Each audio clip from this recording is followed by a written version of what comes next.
Pero bago tayo magpatuloy ay pakilike ang ating video. Ganon din ang subscribe button, pati na rin ang bell icon para lagi kayong updated sa mga parating ko pang mga uploads.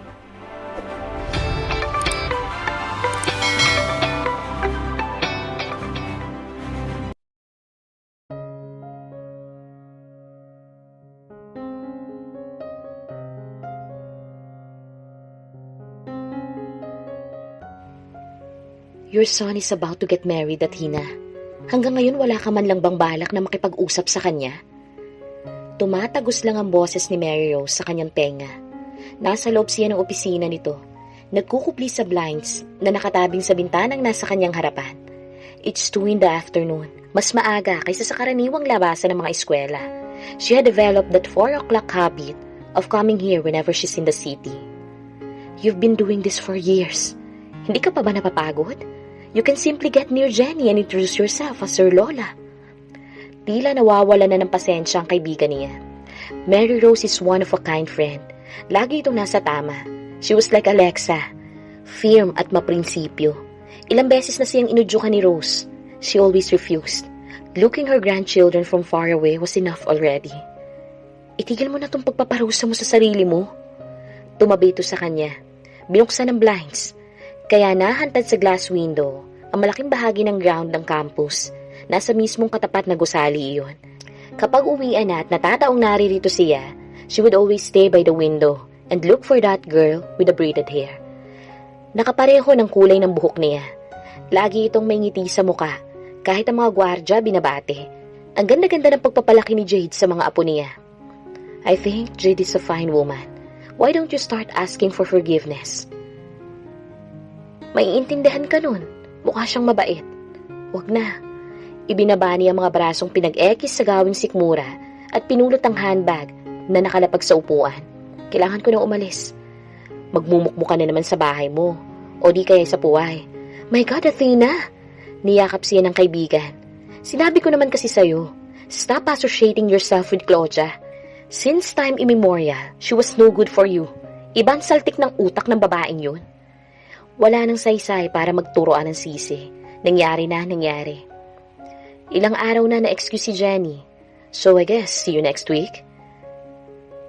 Pinilit niyang humiti. See you around. Masyado pa namang maaga. May panahon pa siya para puntahan ng isang lugar na hindi aakalain ng mga tao makikita ang isang Athena Alcantara. Arthur didn't file for an annulment.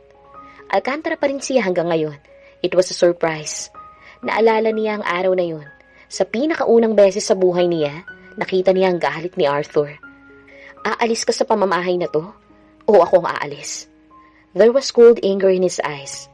He was not capable of hurting her physically, pero mas ramdam niya ang sakit ng tila kinikimkim nitong galit.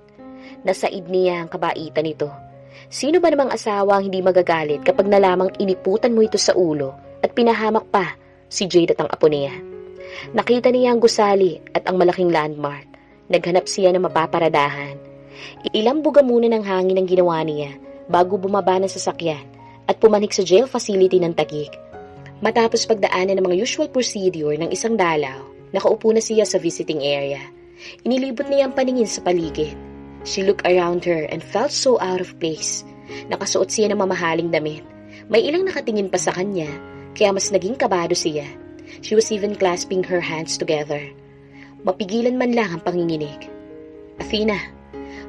Mula sa pagkakatitig sa paris ng mamahalin niyang sapatos, ay nag-angat siya ng muka. She was now looking into a familiar set of eyes. Sinuri niya ang kabuuan ng lalaking nakasuot ng uniformeng pampreso. Still good looking, despite his age. Still manly, kahit may ilang puting buhok na rin na sumisilip sa anit nito. Raul, dala ng kaba na patayo na lang pala siya sa bigla. Maupo kang muli. Habang nakatukod ang mga kamay sa mesa, dahan-dahan siyang napaupo nang hindi inaalis ang titig sa mukha ng kaharap. Dumaan muna ang ilang segundo ng katahimikan bago niya naharap ang tamang tapang. Kumusta ka na? Ano bang inaasahan niyang isasagot nito? Inayawan nito lagi ang ilang beses na dumadalaw siya. Mabuti na lang, hinarap siya nito ngayon. Mabuti, ikaw, kumusta ka na? Hindi siya masyado maganda, pero mukhang kontento siya, at peace. Mabuti ako, Raul. nasa mabuti akong kalagayan. Ilang sandaling tinitigan siya nito, inaninag ang mga mata niya. Hindi ka okay. Nababasa pa rin siya na Raul sa pamamagitan ng kanyang mga mata. Ganyan ka rin nung nakita kita sa party. Sino bang makakalimot? Iyon ang simula ng pag-self-destruct niya. Claudia invited her to an after party of an event many years ago. Sumama ka. Alam ko namang wala sa bahay ang manhid mong asawa. Just as mine, busy with their political affairs. Oh, and he is preoccupied with that bastard of a daughter of his. Kita kaagad ang disgust sa mukha ni Claudia. Nauunawaan niya ito. Legal wife na inakyatan ng anak sa labas. Sino ba ang hindi maghuhurmentado? Sumama siya. She was never a party goer dahil laking probinsya siya. Pero napasama siya ni Claudia sa bahay ng isa nilang kaibigan. Mga babaeng kagaya nila may hinanakit sa kanilang mga asawa. Kahit kailan, hindi siya sanay sa ganitong lifestyle. Lalo na ang pagmamadyong, naaalibadbaran siya. Kaya nagdesisyon siyang, "Stay, Athena. Umaandar ang pagkamanang mo. Magwala tayo ngayong gabi." She couldn't believe what she was hearing from Claudia. Kung titignan kasi, napaka-prim and proper nito. Tila ba hindi makabasag ng pinggan? The way she behaved tonight was unexpected.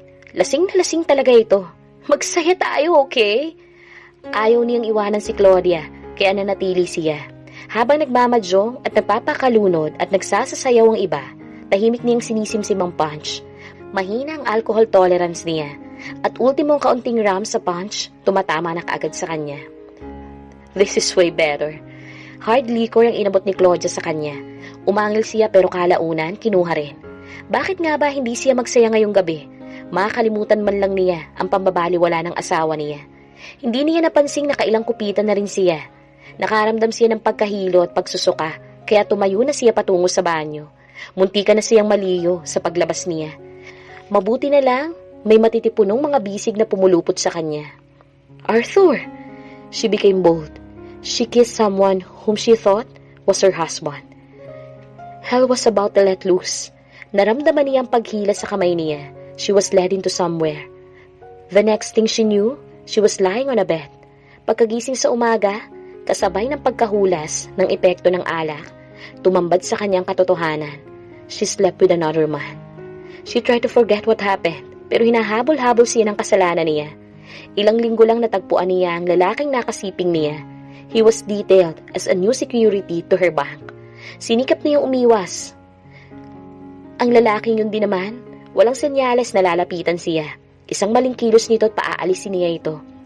She tried to focus on Arthur, but he got busier and busier. Tanggap niya naman, Arthur married her for responsibility. Mabait ito pero hinahanap-hanap niya ang pagmamahal na kaya nitong ibigay sa babaeng mahal nito. One night, she decided to stay up late. Her son started to have life on his own. Nababagot din naman siya sa bahay. 10:00 na siya umuwi. She drove home alone dahil may emergency ang driver niya. Sa gitna ng daan, namatayan siya ng makina. Raul came to the rescue. Yes, the name of that stranger was Raul. Nakamotor ito. For quite some moment, napatanga siya sa sobrang hisig nito. Ma'am, ipapara ko na lang ho kayo ng taxi. Siya ay medyo magalang sa kabila ng kanilang kasaysayan. Hindi, kaya ko na. She was defiant. Pero ipinara pa rin siya ni Raul at sinundan hanggang sa bahay nila. It wasn't the last time, naulit pa yun. Lagi ito nakabuntot at walang anumang sinasabi. Later on, she found herself being drawn to his magnetism. Ang minsan ng kasalanan, naulit ng naulit. Raul gave her physical satisfaction. Bagay na kulang sa pagsasama nila ni Arthur. Oo nga at mabait at responsable, pero wala nang init. Alam niya sa sarili niya na si Arthur ang mahal niya.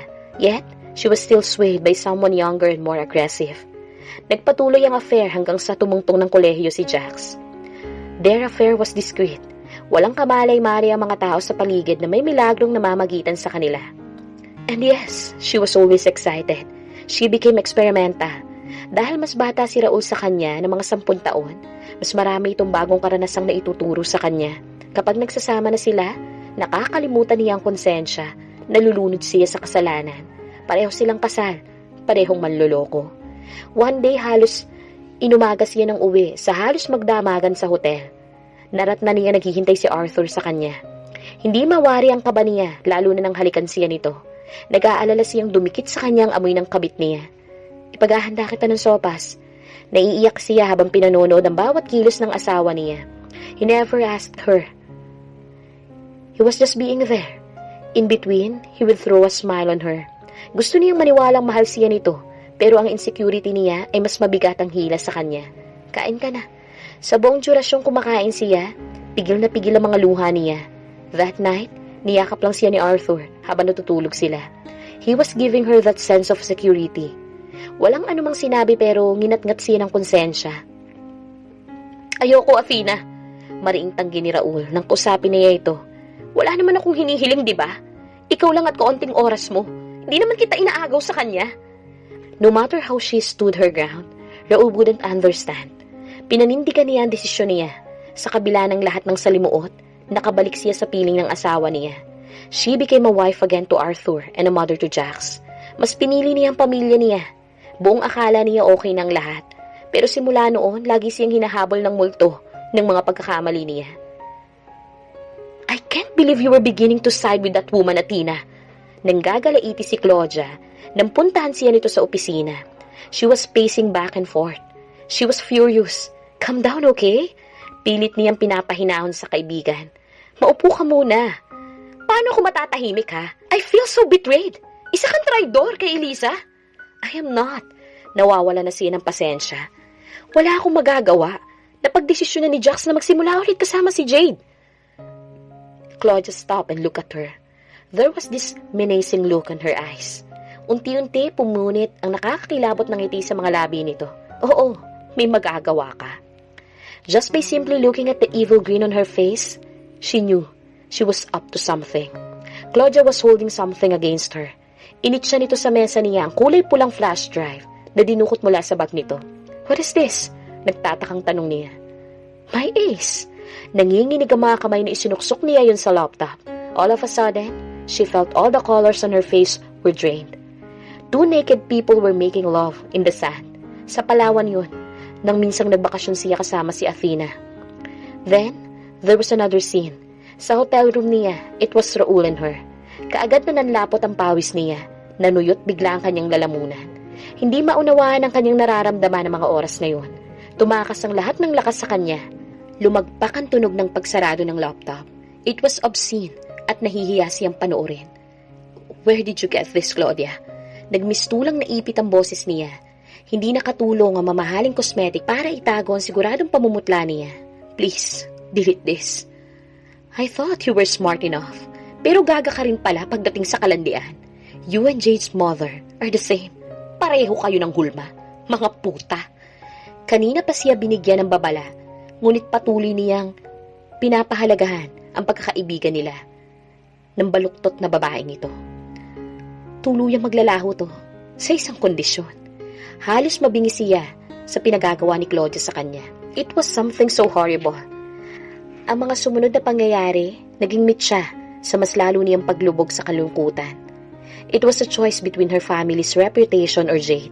Kung sana maibabalik lang niya ang panahon, sana walang ibang taong nadamay, sana walang nasaktan. Halos 3 buwan na siyang buntis. Ramdam niya ang pagkadurog ng puso niya nang marinig ang sinabi ng doktor. Awang-awa siya kay Jade, but her selfishness prevailed.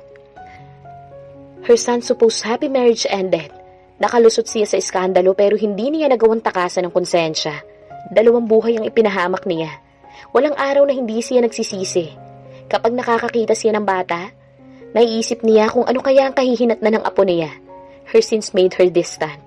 Ayaw niya ng mga tao. Iniwasan niya si Claudia sa abot na makakaya niya.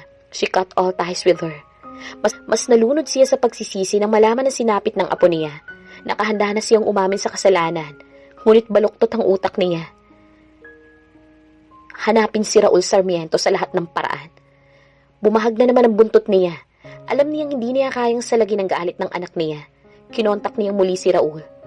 While they were busy looking for him, he was safe in her own place. It was a desperate move. Pero walang kasalanang hindi nabubunyag. Everything fell apart. Her marriage was ruined. Her son hated her so much. Munti ka na siyang makulong kung hindi lang dahil kay Raul. Bakit ka naririto, Athena? Napukaw ng tanong ni Raul ang malalim niyang pagbabalik tanaw. Gusto ko lang magpasalamat. Inako ni Raul ang lahat. Bilang resulta, pati si Claudia na absuelto rin. But it was too bad on Claudia. Inatake ito sa puso. Sa oras na nalamang, kakasuhan sila ni Jax. Sa dami ng kasalanan ko sa'yo, kulang pa to. Talagang minahal siya ng lalaking ito. Malapit na akong lumaya, Athena. Pinakamahabang parusa sa attempted rape ay 5 taon. Napadali ang sentensya ko. Mabait daw kasi ako eh. Ngumiti pa ito. Akalain mo yun? Mabait naman pala akong tao. Meron siyang kaunting kabutihan sa kanya. Habang narito ako, na-realize ko kung gaano kahalaga ang pamilya. Kaya siguro, ginusto mong magtapos tayo nun. Magaspang man ito kung titigan, may bubuting puso naman ito. Tinitigan niya ito ng tuwid. Be good. Be happy with your family. Ikaw rin, mabuting tao ang asawa mo. Magpakabuti ka pa sa kanya. Paano mo nasasabi yan? Ngumiti lang ito, tumayo at nagpaalam. Hanggang sa mawala itong muli sa paningin niya, she was left thinking, contemplating on a lot of things. Pagkagaling sa kulungan, dumiretso siya sa labas ng gusali ng opisina ni Jax. Tahimik lang siyang nakaparada sa di kalayuan. Kumabog ang puso niya nang matanaw sina Arthur at Jax. Parehong-parehong lumula ng mga ito ng nakahandang mga sasakyan. Balang araw, makakahanap din ako ng lakas ng loob para harapin kayo ulit. Perfect! Ganito ba isasalarawan ni Jax ang lahat ng nakikita sa paligid? In his eyes, everything was bright and colorful. Napatingala siya sa langit. Payapang langit ang natatanaw niya. Walang anumang nagbabadyang ulan. Ang ganda ng panahon. Nakikiisa sa kanila ni Jade. Sa itaas ng mga punong kahoy ay may mga nagliliparang mga ibon. He smiled. Even the chirping of the birds seemed like a smooth ballad to his ears. May ilang bumati at kumaway sa kanya. Mga guests na naupo sa kani-kanilang upuan. Lahat ng tao may ngiti sa mga labi. Natuwa ang lahat, maging ang mga ibon tila nagdiriwang sa pagsasamang ito. Kinikilig tuloy siya. Sa wakas, matapos ang maraming taon at hindi masukat na mga pagsubok, ang isa't isa pa rin ang binabalikan nila ni Jade. Ang hirap para sa kanya ang hintayin ng ilang minuto para magsimula ng seremonya. He looked cool outside. Lalo pa at nakasuksok sa kanyang mga bulsa ang nanginginig na mga kamay. Sa totoo lang kinakabahan siya. Mas tumitindi ang bawat paglipas ng mga sandali. Bakit ba kasi ang daming proseso? They could have simply signed the papers. Gaya noon. But no, Jade deserves this kind of wedding. Mas engrande pa kung gugustuhin ito. But knowing Jade, mas gusto lang nito na maliit na seremonya. Whatever Jade wishes, pagbibigyan niya, siyang palaging magiging boss. Napatingala siyang muli sa itaas at panay ang pagbuga ng hangin. Direkta niyang natitigan ang mga kinorteng bolang maliliit na LED lights na nakasabit sa itaas. Ang ganda siguro ng mga ito kapag umilaw na sa dilim. Ang tagal naman, he murmured on himself. Nalipat ang kanyang mga mata sa inilang kinorteng arko na napapalibutan ng bulaklak. Hinintay niyang bumukas ang manipis na telang nakatabing doon. Hindi na niya mahintay na maglakad si Jade sa aisle patungo sa kanya. Sa magkabilang side ay ang upuang nakahanay at unti-unti iyong napupuno ng mga guest. 1, 2, 3. Sarado pa rin. He couldn't wait to see her. 1 linggo na siyang pansamantalang nakawalay sa mag-iina niya. Damn these wedding traditions. Kasal lang naman ang kulang sa kanila ni Jade. Pagdating naman nila rito noong nakarang araw, sa guest house siya tumuloy habang nasa villa naman ang pamilya niya. Ang Alexa na to kasi mahigpit na nakabakod sa kanya, kaya hindi siya makasalisi.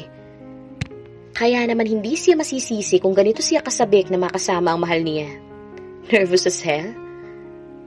Atawang nilapitan siya ni Dave at siniko sa tagiliran. Ito ang best man niya. Kahit naging mapakla ang pagkakaibigan nila, napagtanto niyang ito pa rin ang pinakatotoo at pinakamabait sa lahat ng naging kaibigan niya. Ito lang naman ang laging tagabatok sa kanya nung gago pa siya. Excited lang yan. Nakangisi namang sambit ni Paolo. Kanina pa ito nakatitig sa mga guests. Malamang naghahanap na naman na mabibiktima. Inisa-isa pa nito ang mga bridesmaids kanina. I know you're not excited for the wedding, but for the honeymoon. Gago ka talaga. Natatawang napapailing si Dave. Pero totoo yun, walang halong hypocrisy. 1 linggo na siyang tigang, pero okay lang. Natiis nga niyan 3 taon, ito pa ba? Konting sakripisyo ito kumpara sa mga pagtitiis ni Jade. Wala pa sa kalingkingan. I was that excited too nung pinakasalan ko si Aya. It was Jacob. Mainit niya itong binati at kinamayan. Of course, this man is a special guest. Ang laki ng utang na loob ng pamilya niya rito at kay Wade. Kasama nito ang pamilya. Nakaupo na sa pwesto sina Aya at ang 2 anak na kasama sa entourage. She smiled and waved her hand. Nginitian niya rin ito. Congrats! Baka hindi na kita mabati later. Tinapik nito ang balikat niya. Wade couldn't be around. Emergency. Ngumiti ito. That man is busy chasing someone so elusive. Babae. His wild guess. Soon enough, siya rin, ikakasal. Sana lang. Maikli lang ang naging pag-uusap nila. Isa-isa na kasing pinapwesto ng wedding organizer ang guest sa tamang pwesto. Bago nagsimula ang seremonya, nagkaroon pa sila ng chance ang mag-usap ng ama. His old man was still look so dashing in his suit. Inayos pa nito ang bowtie niya at pinagpagan ang kanyang sleeves. This was supposed to be the role of your mother. Ilang sandali niyang tinitigan ng ama. May nakasungaw na kislap doon. May pangungulila. Ilang beses ding humingi ng tawad ang nanay niya rito. Pero laging sarado ang tenga nilang dalawa ng ama para sa paliwanag ng kanyang ina. Namimiss mo ba siya? Ilang sandali itong napatda at manipis na ngumiti. I love your mom, you know that. But sometimes, a lesson must be given and learned in return. Sana naman by now, she has grown into a woman I used to know in the past. Niyapos niya ang ama, tinapik-tapik sa likod. Ang hirap pantayan ng pagiging mabuting tao ng daddy niya. Sana naman kahit kalahati maabot niya. His dad is an epitome of a great husband and a father. I am happy for you, son. So happy that you found one worthy woman. Salamat, Dad.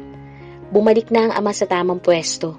Inanunsyo naman ang hudyat ng pagsisimula ng seremonya. At last, medyo napalakas niyang turan na nagpasuntok pa sa ere. Pati officiating official, napapangiti sa inasal niya. Pumailan lang ang malamyos na wedding march mula sa sound system. Ang lamyos ng musika, pero hindi nakatulong para mabawasan ang kabog sa dibdib niya. He couldn't define his emotion. Tila sasabog ang dibdib niya. He couldn't even steady his stance. Kabadong-kabado siya. Nakakailambugan na siya ng hangin at tingin sa itaas. Nagsimula ang processional rites na halos lumagpas doon ang kanyang paningin. Sa kabila ng kaba, napapangiti siya nang makita ang mga anak. Jenny took seriously her role as a little bride. Ang bibo naman niyang si Adriel, huminto pa ito at cute nang umiti sa kung sino mang tumawag dito.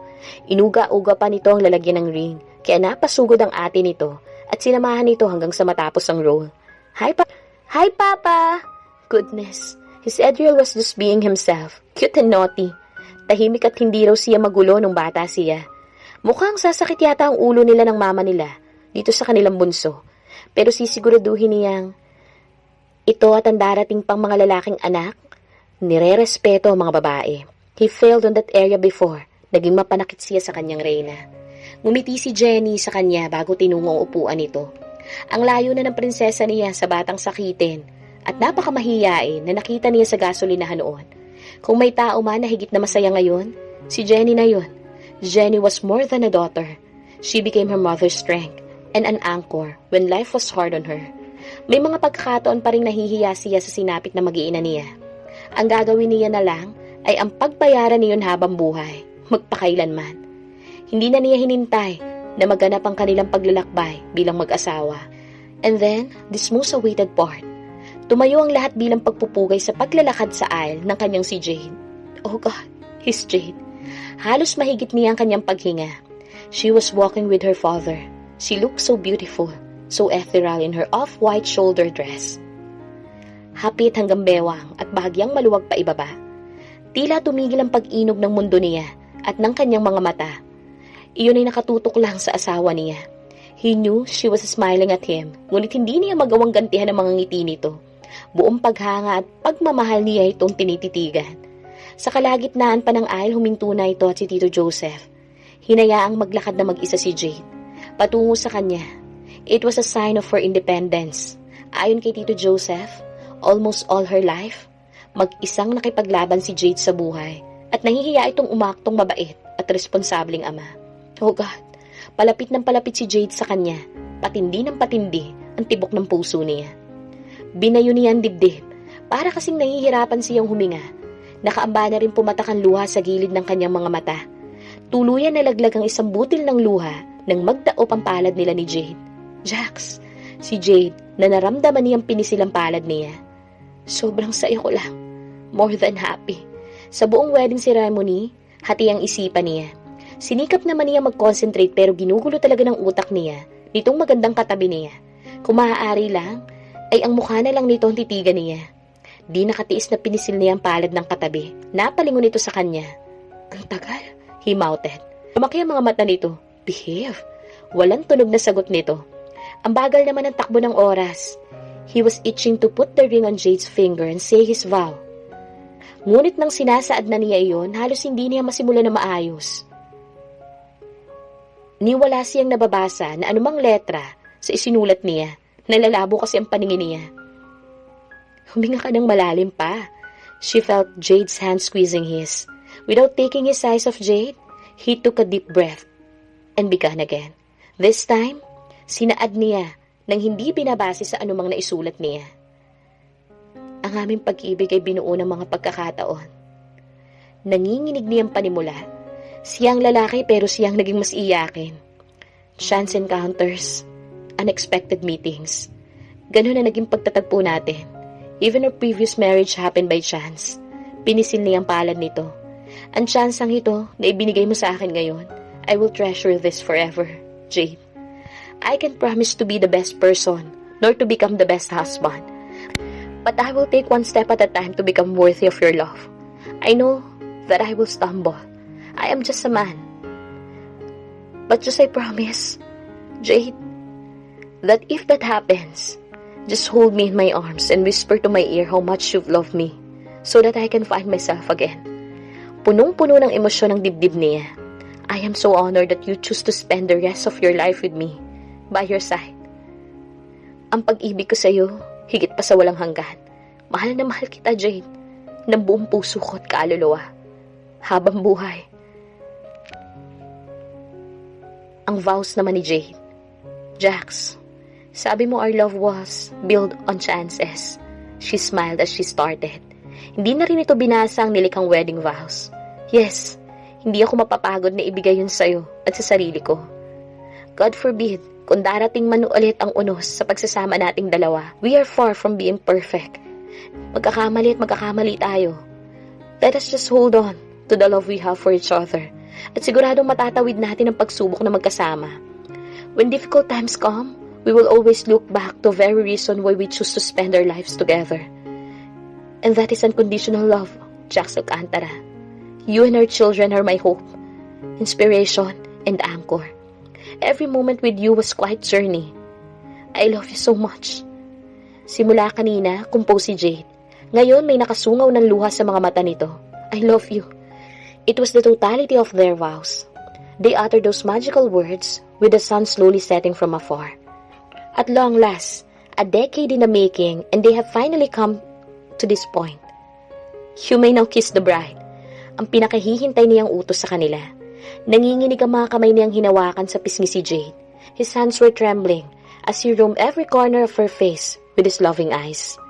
Ito ang mukhang gustong-gusto niyang huling makita sa pagpikit ng kanyang mga mata at ang unang-unang masisilayan sa pagdilat sa umaga. Hanggang sa pagtanda ay ang mukha ng babaeng mahal na mahal niya. Si Jade, hindi lamang maganda, siya ay perpekto. Jax, wala ka na bang balak na halikan ng asawa mo? Panunudyo ni Alexa na ikinatawa naman ng lahat. Ito kahit papaano gumaan ang hangin. Dahan-dahan dumampi ang mga labi niya sa labi ni Jade.